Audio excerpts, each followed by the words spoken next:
بسم الله الرحمن الرحيم. اللهم صل وسلم وبارك على حبيبي وشفيعي رسول الله محمد. هعمل معاكم بقى النهارده رز بلبن انما عظمه. الكميه دي كلها عملتها بكيلو من اللبن الجاموسي. كيلو من اللبن الجاموسي هتفرحي الولاد وهتملي تلاجتك، واي ضيف عندك هيجيلك هتلاقي موجود حاجه تقدميها. اللهم صل وسلم وبارك على حبيبي وشفيعي رسول الله محمد. معايا هنا نص كوباية كبيرة، يعني نص كوباية مج كده كبير رز. تمام. حطيته على النار بعد ما غسلته ونقعته ساعتين. نقعته ساعتين قبل ما احطه. تمام. وحطيته لحد ما يقعد يغلي يغلي يغلي ويكتر كده. هتحطي عليه كمية مية كتير وتسيبيه يغلي لحد ما يدوب خالص، يبقى زي النشا كده. كل ما يغلي معاكي ويتهري كده معاكي يبقى احسن. عايزينه يغلي خالص معايا هو حوالي كيلو وربع من اللبن. تمام. انتي اعملي الكيلو هيبقى معاكي ما شاء الله تحفه، اللهم بارك. حطيت بقى، نقلته في حله تانية لان الرز لما استوى معايا حسيت ان هو نفش وبقى كتير، فالحله ما كانتش هتقضي. واحد بيكنج باودر. بعد ما حطيت اللبن هتقلبيه بقى شويه كده وهو لسه مغليش معاكي، هتحطي الفانيليا. حطيت بقى انا هنا اللي كمية اللبن اللي معايا كلها، وواحد من الفانيليا، والسكر سكر يكون ابيض علشان ما يغمقوش. وحسب الرغبة بقى حطي ودوقيه انتي كده، شوفي انتي بتحبي سكره قد ايه واعملي السكر اللي انتي عايزاه. انا بحط السكر وبدوق، لو انا محتاجة تاني بحط تاني، مش محتاجة تاني. لان بصي الكمية بتفرط معاكي، انتي مش عارفة. ما شاء الله اللهم صلي على سيدنا محمد، اوقات بتحسيه زيت كده معاكي. دي بقى نشا. جبت معاكم بقى هحط معلقه من النشا. معلقه من النشا. مش طبعا مش هنحطها كده، ما ينفعش نحطها كده. هتحطيها في حبه لبن صغيرين. انا كنت مبقيه حبه لبن صغيرين، يعني حوالي نص كوبايه من اللبن كده.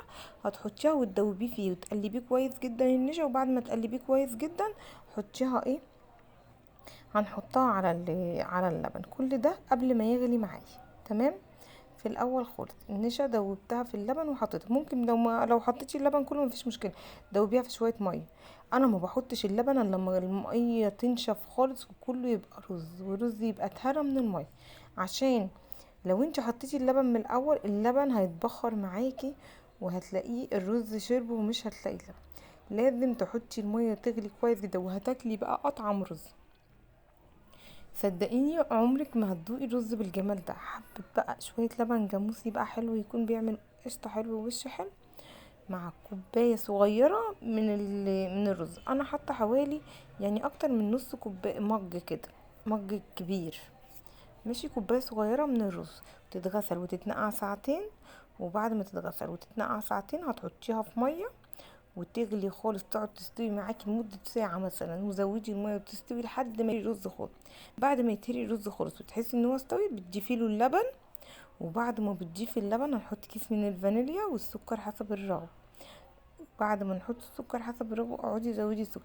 بنجيب معلقة من النشا قبل ما يغلي معانا خالص وهو لسه دافي، وتحطيها وتدوبيها في شوية مية او في شوية لبن وتضيفيها له. بس كده. اللهم بارك. اول ما بيبدأ يغلى كده بتبصي تلاقيه تقل معاكي، بصي كله لبن. ما شاء الله لما بتحطي اللبن وتسيبيه يغلي والرز يبقى استوى خلاص ما شاء الله بيبقى تحفه. لكن لما الرز بيبقى مش مستوي ما ينفعش، لازم الطريقه دي اصلح طريقه للرز بلبن. هتاكلي احلى رز بلبن والله، من غير كريمه ولا اي حاجه. في ناس بتضيف له كريم شانتيه بس والله تحفه. مقادير تحفه. كوبايه صغيره من الرز، كيلو من اللبن الجاموسي، عليه السكر حسب الرغبه، كيس واحد بس من الفانيليا، معلقه نشا بس بتدوبيها. هي دي المكونات معانا. هتعملي ما شاء الله اللهم بارك احلى كميه من الرز بلبن. شايفه ما شاء الله تحفه تحفه. خطير. والطعم حكايه ما اقولكيش عليه. نبدا نغرف بقى. انا طفيت عليه خلاص. نبدا نغرف بقى. اللهم بارك. حاجه بالف هنا وشفا. تحفه. بجد تحفه. الطعم حكايه. انسي بقى ولا تقولي لي بلبن بقى ولا بقشطه.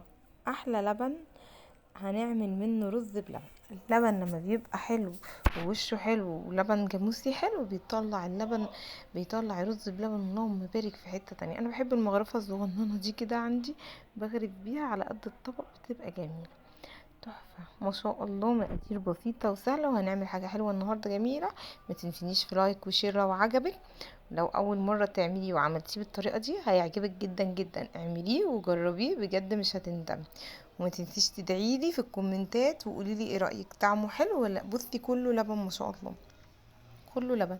وما يتقل معاكي بقى وهو سخن كده بيبقى حلو قوي، طعمه خطير.